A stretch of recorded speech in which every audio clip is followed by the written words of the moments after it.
Bom, acho que eu tô ao vivo já.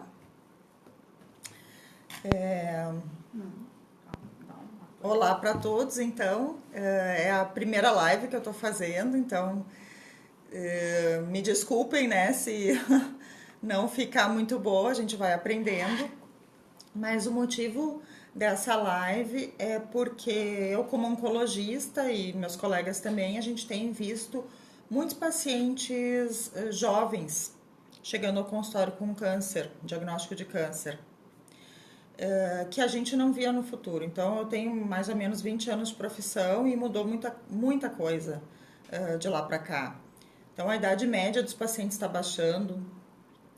A gente tem visto pacientes muito jovens, nos seus 20, 30 anos, com doenças que não são dessa idade. Seria esperado, assim, no câncer da infância e do adolescente, doenças específicas, que são os linfomas, as leucemias e alguns outros tumores, né, tipo sarcomas.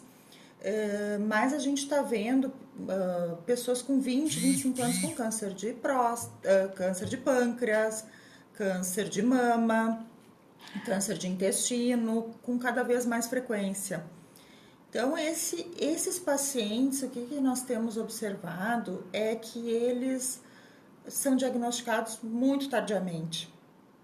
Infelizmente, eles acabam tendo sintomas por longa data. Esses sintomas, às vezes, são vagos, né? Não direcionam especificamente para uma doença grave. E ninguém suspeita que esse paciente possa ter câncer, porque não é esperado tu encontrar uma pessoa nos seus 30 anos com uma doença tão grave, né? Além do que, o jovem ele é muito forte, ele é saudável normalmente, ele não tem outras comorbidades, o seu organismo está em plena forma. Então, até ele apresentar sintomas que sejam mais impactantes, a doença já está num grau mais avançado. Então, tô vendo que umas pacientes minhas estão entrando, umas amigas, né? Oi, Nanda. A enfermeira da Oncocinos, tudo bom, Luísa? Então, ficou aberto, assim, para perguntas, porque cada vez mais a gente vê que sempre tem alguém próximo da gente que tem esse diagnóstico de câncer, né? E isso pode chocar as pessoas, ainda choca, mas é preciso a gente conseguir falar sobre isso e entender como que a gente pode melhorar a vida dessas pessoas, fazer com que elas alcancem um resultado melhor, chegando mais cedo no consultório do especialista, do oncologista. Então, assim, pela nossa experiência, o que nós observamos? Às vezes, esse paciente começa com sintomas, esses sintomas, eles podem ser o mesmo do adulto, do idoso. Cansaço excessivo, algum sangramento, algum caroço, algum nódulo, perda de peso ou apetite, mas normalmente no jovem até isso não é significativo. Mas são todos os sintomas que levam a procurar uma ajuda médica. Uma dor que persiste, ela é progressiva, ela não melhora, normalmente mais de 2 semanas, ou uma febre também de origem inexplicada. E esse paciente vai consultar com um clínico, ou ele tenta tomar algum remédio, ele tenta fazer alguma coisa, e isso vai passando. Então, até alguém suspeitar que realmente tem que fazer um exame mais invasivo, uma investigação mais profunda, esse paciente vai sendo tranquilizado com que ele, na verdade, não tem nada grave, ele vai para casa, isso vai demorando no processo dele de chegar ao diagnóstico. Teve uma pergunta que fizeram, que é qual o tipo de câncer mais acontece em jovens? Então, depende, né, da faixa etária. O que eu estou falando aqui? Eu não estou falando do câncer da infância e da adolescência, né, que são subtipos bem específicos. Eu estou falando do câncer normal, que acontece no adulto e que está acontecendo numa população mais jovem. Mas, basicamente, o que a gente tem observado? O aumento da incidência. Mama, cólon, que é intestino. No jovem também tem que se preocupar com o câncer de testículo, né, que não é muito falado, não é uma doença muito comum, mas é uma doença extremamente curável e impactante. Mas mesmo melanomas, câncer de pâncreas e vários outros tipos que a gente só via nos adultos ou nos idosos. Então a Juliana fez uma pergunta muito interessante, muito relevante, que é se o câncer tem a ver com essa diminuição da faixa etária, né, puxada para baixo para ter o diagnóstico de câncer tem a ver com a alimentação. E tem estudos surpreendentes mostrando que sim, não só com a alimentação que a gente pensa não saudável, mas com o consumo aumentado de bebidas açucaradas na infância. Então isso é um alerta, porque nós somos uma geração que está consumindo muito produto industrializado. A criança leva para a escola, eu, por exemplo, meus filhos tomavam água em casa, chazinho, água. Mas quando começaram a frequentar a escola, todos os amiguinhos levavam um suquinho na caixinha. E eles pegaram aquele hábito e de repente meus filhos não tomavam mais água. Começaram a tomar só suco. E esse suco, por mais que seja só de fruta, só natural, ele tem alta concentração de açúcar. Então parece natural às vezes, mas isso está demonstrando em 2 estudos bem importantes. Um que foi visto para trás, o hábito alimentar dessas pessoas, e outro que foi acompanhado ao longo do tempo, que as bebidas açucaradas, um aumento no consumo delas na infância, ali pelos 13 anos, até a início da idade adulta, está associado com essa incidência em câncer de intestino e mama aumentada, mais jovem. A Adriana pergunta, então, depois do fim do tratamento, como que é a revisão médica, né? Bom, depende um pouco da doença, mas basicamente, finalizado o tratamento inicial ali proposto, né? Quando a gente está falando num tratamento curativo, a gente começa a seguir esse paciente a cada 3 meses. Exame físico, sempre clínico, a gente conversa com o paciente, faz uma anamnese, depois faz os exames de imagem que sejam correspondentes, né? Dependendo do que a paciente apresentava. E esse acompanhamento por 3 meses a gente costuma manter por 3 anos. Depois de 3 anos, 2 vezes por ano e depois 1 vez por ano para o resto da vida. Por que para o resto da vida? Porque além da gente cuidar desse paciente no sentido do câncer que ele teve, a gente quer prevenir outros. Então, é muito importante que a gente possa fazer esse acompanhamento para a vida inteira, até pelas complicações que eventualmente esse paciente pode ter ao longo da vida por conta do seu tratamento. Magnus está perguntando se a alimentação dos jovens e o consumo de álcool influencia no aumento da incidência. Sim. Eu acho que se a gente for pesquisar, vão vir dados ainda, acho muito relevante isso. Acho que o aumento do consumo de álcool em uma idade muito precoce vai trazer inúmeros prejuízos para esses futuros adultos. Porque a bebida alcoólica, além do potencial oncogênico dela, né, a gente sabe que o aumento do consumo de álcool está associado ao aumento de câncer de mama. E não existe, infelizmente, um nível seguro, né, para a gente administrar isso. A gente sabe que ele tem uma carga calórica muito alta. Então, eu vejo que eles bebem muito destilados, muitas bebidas fortes que têm uma carga calórica altíssima e um valor nutricional muito baixo para a pessoa. E começa a beber muito cedo hoje em dia, né? É muito frequente, muito cedo. Alguém perguntou, desculpa, eu não vi quem foi. Eu não lembro também. Se desodorante e câncer de mama tem algo a ver. Esse é um mito. Esse é um mito bem antigo, né? Não sei como surgiu, mas o ser humano, ele é criativo. Mas não tem a ver com câncer de mama, nada que a gente possa pressionar ou também sutiãs apertados também não tem nada a ver.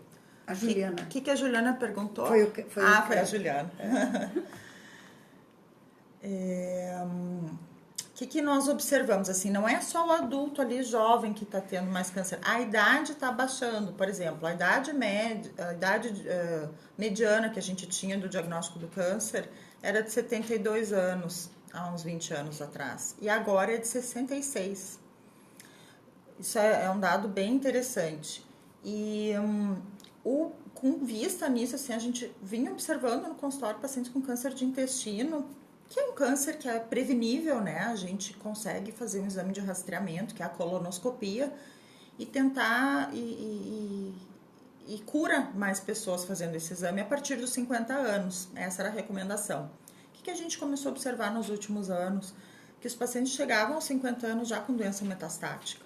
Então, essa doença que a gente conhece, o acompanhamento dela, ela leva uns 10 anos para se formar, ela estava se formando lá nos 40. Então, começou a ficar óbvio que a gente tinha que mudar essa recomendação. E agora, desde 2018, vem sendo feito todo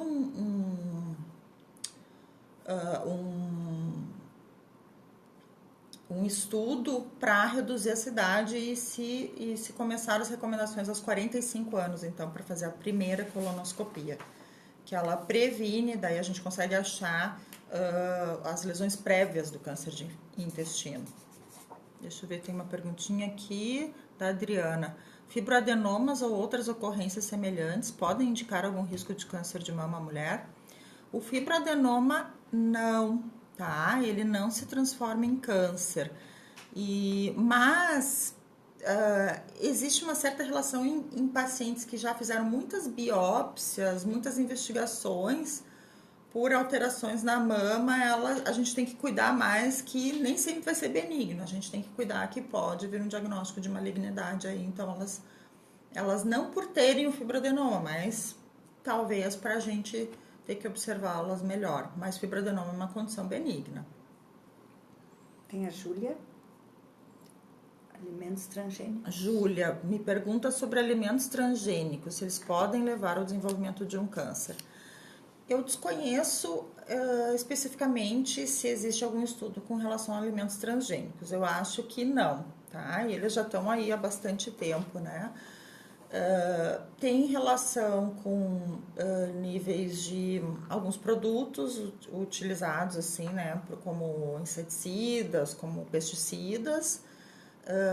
Tem muita relação à alimentação, tem muito a ver com o aumento da produção de insulina pelo corpo, uma certa resistência à insulina, então por isso assim, o sobrepeso, os alimentos que carregam muito em gorduras, em açúcares também tem essa relação, né?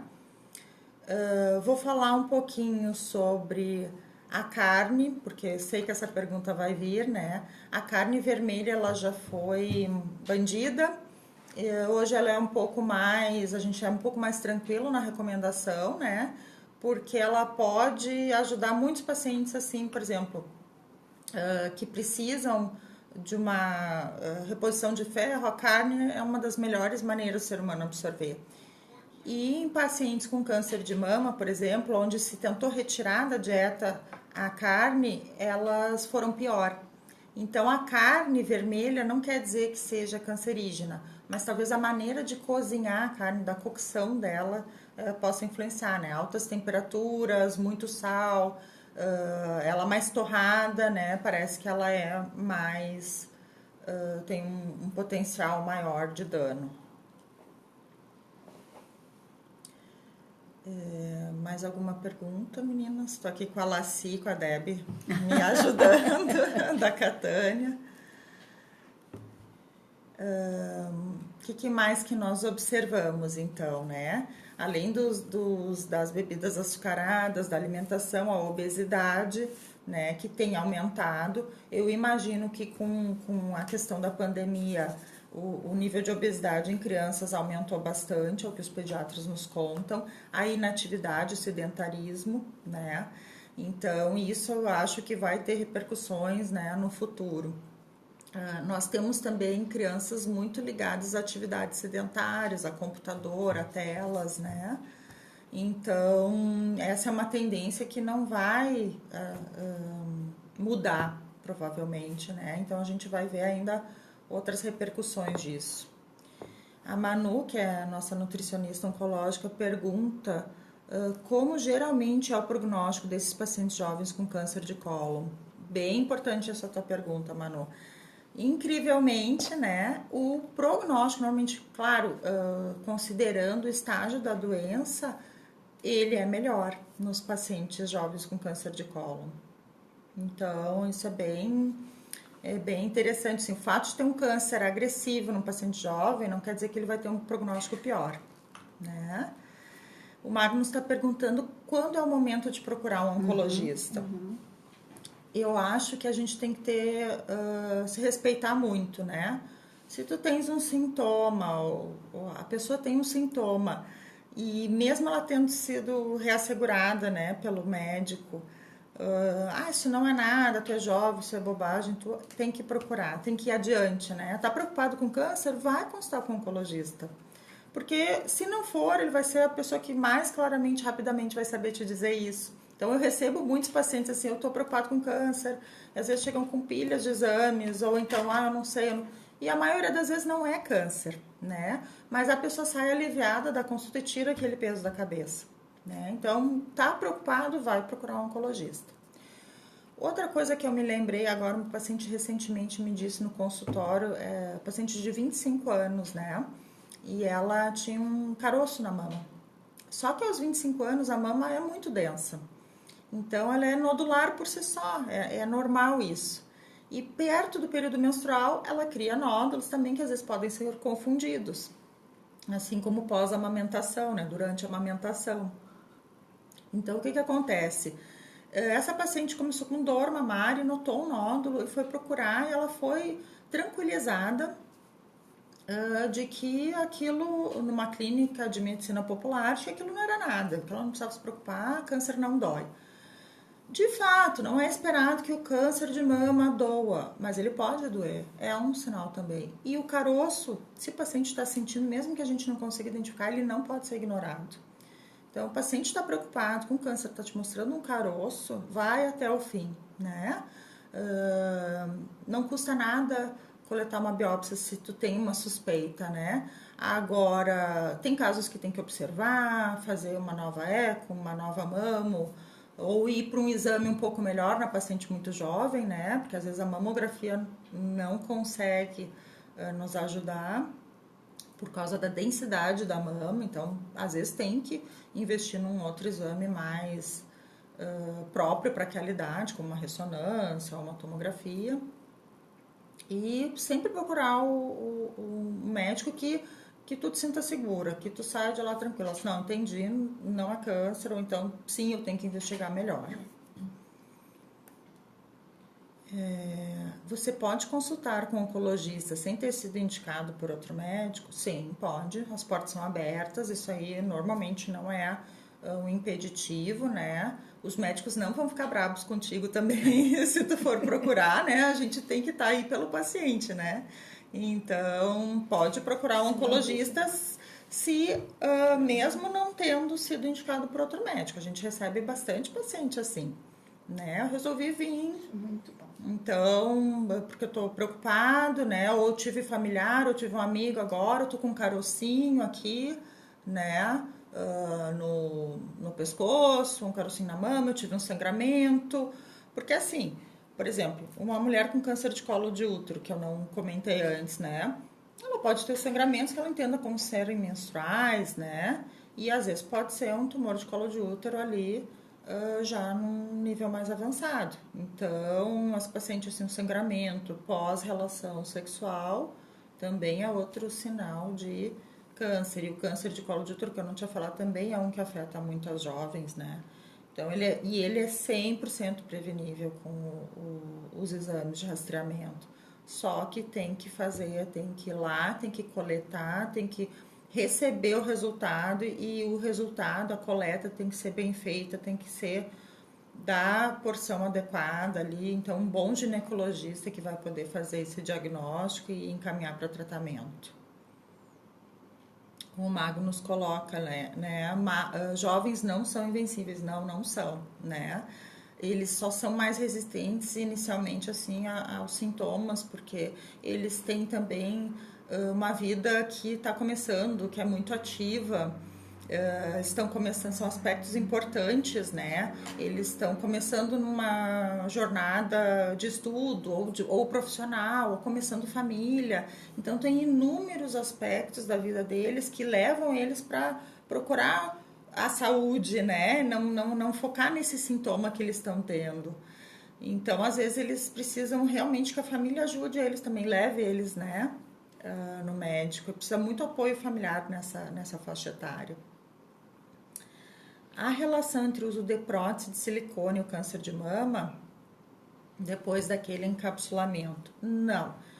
Existiam algumas próteses de mama, que eu não vou me lembrar qual a marca, que foram associadas com um tipo raro de linfoma, né? Mas quando elas eram rompidas, né? Então hoje não se troca mais prótese de mama por data, né? Só se cuida para ela não romper.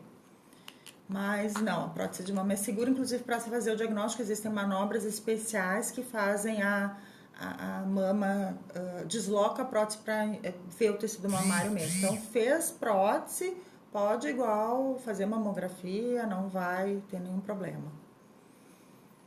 Há uma prevalência maior em câncer de jovens no Brasil em relação com os demais países. A Mauriele, tu vai ter que esperar que eu vou ter que estudar sobre isso eu não sei. Não tenho essa informação, vou te responder depois. Rosemary. A Rosemary, meu pai tem câncer de cólon. Quais os cuidados que devo ter com relação à prevenção?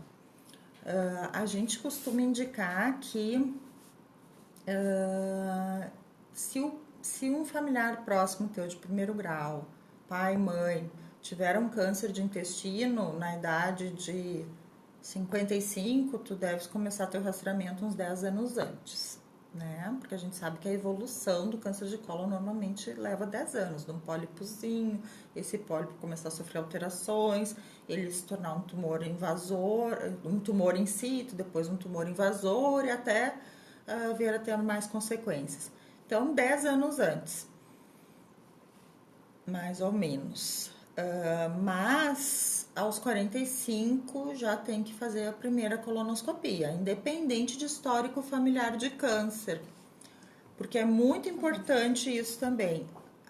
A maioria dos cânceres, eles são diagnosticados de uma maneira esporádica na família, não é um histórico familiar importante. Então, eles não são hereditários, né? Eu posso não ter ninguém no meu histórico familiar com câncer e eu tenho câncer, inclusive, numa idade mais jovem.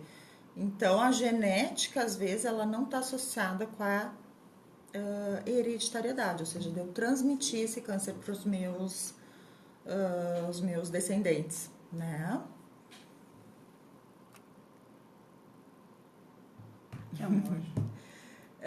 O aumento da atividade hormonal em jovens faz com que o câncer seja mais severo?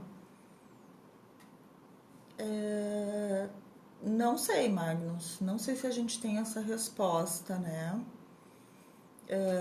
Eu acho que o fato do câncer nos jovens ele se apresentar normalmente num estágio mais avançado, por essa demora no diagnóstico, até por não se suspeitar dessa doença nessa faixa etária, tem mais a ver com, às vezes, eles não terem um resultado tão favorável, né?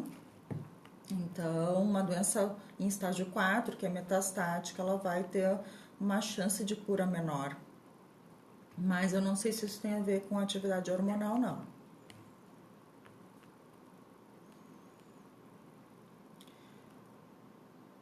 Pessoal, mais alguma pergunta?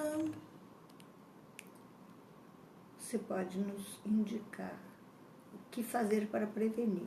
O que fazer para prevenir, então? Existem alguns cânceres, assim, preveníveis, né? Nem todos são. Infelizmente, assim, essa é uma notícia que a gente não divulga de uma maneira adequada por conta de focar no que é prevenível, mas nem tudo é prevenível, né? Então, o que a gente tem, às vezes, a gente observa que as pessoas vão fazer um check-up e no exame de sangue entendem que aquilo zerou elas, né, do risco de doença. Fez um check-up, tá tudo bem, então não tem nenhuma doença. Os exames de sangue, eles têm pouca condição de fazer um check-up oncológico. Oncológico não, né? Doença cardiovascular, diabetes, outras coisas é outra área, né? Mas estou falando de câncer. De câncer, o que a gente pode prevenir? Câncer de intestino, uma das maneiras é a colonoscopia, Outra é pesquisa de sangue oculto nas fezes, né? Uma sigmoidoscopia. No futuro já vão ter outros métodos, né, de pesquisa de células nas fezes. A gente tem o câncer de testículo, né, que é um órgão na bolsa escrotal, palpar algum nódulo, algum inchaço, isso deve buscar, o paciente deve buscar um urologista. Câncer de cavidade oral, né, lesões na boca que não curam, que são estranhos, são nodulares, são firmes, né, ou que ulceram, que abrem, também deve-se procurar um buco e fazer uma biópsia quando indicado. A gente tem pacientes muito jovens com câncer de cabeça e pescoço, pacientes que nunca fumaram, não foram expostos, mas por uma infecção viral no passado de um vírus oncogênico pode acabar ocasionando um câncer de cabeça e pescoço. O câncer de mama, né, com a palpação, com autoexame, né, nessa idade não se indica mamografia ou ecografia, exceto quando ocorrem sintomas. O câncer de pele, né, fazer a prevenção com proteção solar diariamente. E evitar queimadura solar, bronzeamento artificial, né, nem se fala, e alerta para pintas que mudam, aumentam de tamanho, começam a sangrar, mesmo desaparecem, né, alteram a cor, né. Obrigada, Magnus, ele disse que eu sou uma médica muito preparada, eu não te conheço, mas muito obrigada. Sinal preto no seio que cresceu, pode ser câncer? Pode ser um melanoma, né? Vamos dizer assim, uma vermelhidão também no seio com muita, que não melhora também pode ser, né? Tem que ser avaliado. Pode não ser, mas pode ser também. Manchas pretas que surgiram no corpo sempre tem que ser avaliados por um dermatologista. E aí eu queria fazer um alerta também. A gente vive um mundo de muita busca pela estética, né? Então, assim, é muito comum se dispor a fazer um tratamento estético de pele, né? Um preenchimento, qualquer outra coisa. E às vezes a gente observa que esse procedimento não é feito por um profissional médico. Então, não é que ele não vai saber fazer o procedimento, não estou entrando no mérito, né, no julgamento de valor do procedimento estético, mas você perde a oportunidade de não estar com um dermatologista e de olhar uma lesão de pele que daqui a pouco precisa ser biopsiada, precisa ser tratada. Recentemente tive um caso assim, né? Paciente há 1 ano com uma lesãozinha crescendo, um câncer de pele sendo acompanhado, assim, não foi referenciada para uma dermatologista, mas fazendo vários procedimentos no rosto, estéticos, observando aquela lesão e era um câncer. Então teve que ser submetido a uma cirurgia um pouco maior, né? Então a própria preocupação estética acabou sendo prejudicada por não ter visto um dermatologista. Então, eu recomendo, quer fazer um procedimento estético? Ok, fazemos com quem se achar mais confortável, mas o dermatologista, o cuidado com a pele é o dermatologista que vai ter, né? Outros tumores, então, preveníveis. Então, colo de útero, muito importante, né? Na pandemia, muita gente ficou sem ir fazer seus exames. Queria falar um pouquinho sobre os sarcomas, né? Existem... julho é o mês de awareness, como é que a gente fala? De gente alertar contra os sarcomas. Sarcomas são tumores malignos que se originam nos tecidos moles ou nos ossos, né? Então, ou tecido conjuntivo, ou gordura, ou ossos, né? Quando é o sarcoma ósseo. E a gente vê também muito paciente jovem com sarcoma, né? Então, assim, como é que vai identificar que tem um sarcoma? Se ele é dentro do abdômen, só quando ele crescer de uma maneira mais expressiva e comprimir algum órgão, der algum sintoma, ou num exame incidental, aí fez uma ecografia por algum outro motivo e tem um nódulo ali que não tinha. Mas se ele for na pele, né, nos braços, nas pernas, no tórax, um nódulo, uma bolinha que começou a crescer e ela tá ali visível, ela tinha o tamanho de um grãozinho, de repente está com o tamanho de 1 centímetro, tem que ir no médico para avaliar e ressecar essa lesão, tentar identificar o que está acontecendo. Silvana Pacheco está escrevendo: Oncocinos é uma clínica muito especial pelo tratamento e acolhimento na hora do tratamento. Gratidão sempre. Muito obrigada, Silvana. Obrigada. Então, o sarcoma não é uma doença muito falada, né? Mas ela é uma doença muito impactante. Então, acho que nos jovens ela pode causar, inclusive no adolescente, no mais jovem, pode causar problemas assim na locomoção, né? Problemas no crescimento físico, né? No adolescente. Então, ela também tem que ser avaliada por uma equipe multidisciplinar. A Emília está perguntando qual é a diferença entre carcinoma e melanoma. Então, são muitos os tipos de câncer de pele. Basicamente, a gente divide em dois tipos assim principais, o melanoma e o não melanoma. Porque o melanoma, ele vem da célula que produz o melanócito. Então, da célula que produz a melanina, né? O melanócito. Esse tipo de tumor, ele tem um potencial de ir para outros órgãos, ou seja, de fazer metástases e de avançar, de ser mais grave do que os outros. O outro câncer não melanoma, ele pode ser o basocelular ou o epidermoide, a maioria das vezes. E ele está associado com a exposição crônica ao sol, tanto o basocelular quanto o epidermoide. E são normalmente lesões assim, uma verruguinha, aquelas lesõezinhas que começam a ficar escamosas, né? Em pessoas que muitas vezes com pele clara e que foram muito expostas à insolação em idades precoces na vida e continuamente, né? E aí elas vão crescendo aos pouquinhos, não são muito agressivas, nem muito invasivas, faz uma cirurgia, um procedimento ali e cura. O melanoma não. O melanoma é normalmente aquela lesão que era um sinal que ele mudou de cor, ele mudou de tamanho, ou ele começou a sangrar.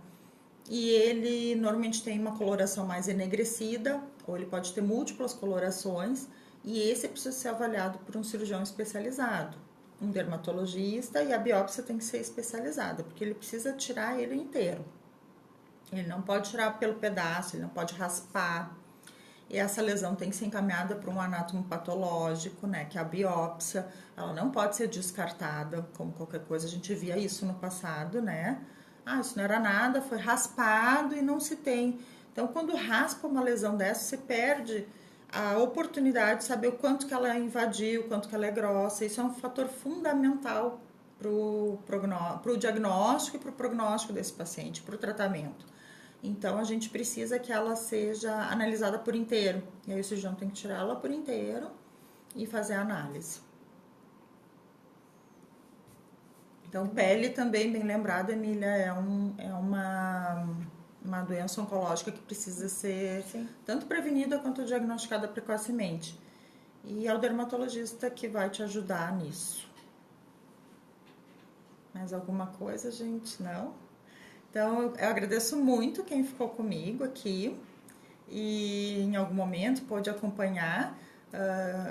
Se eu acabei deixando alguma dúvida ou não sendo muito claro, vocês perdoem, é a primeira vez, né, que a gente está fazendo isso, mas quero saber, diz a Laci, voltaremos.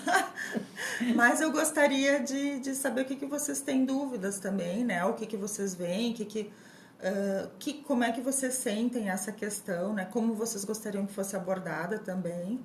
Porque tocar no assunto câncer é um assunto delicado e as pessoas podem se sentir melindradas, assustadas ou não querer entrar em contato com isso, né? Mas é uma doença que a gente trata e com resultados muito bons. Então, é importante a gente poder chegar no médico. Beijo, então. Obrigada, pessoal. Obrigada, Fernanda. Obrigada, gente. Tchau. Não, como é que eu desligo? Ai, que mico.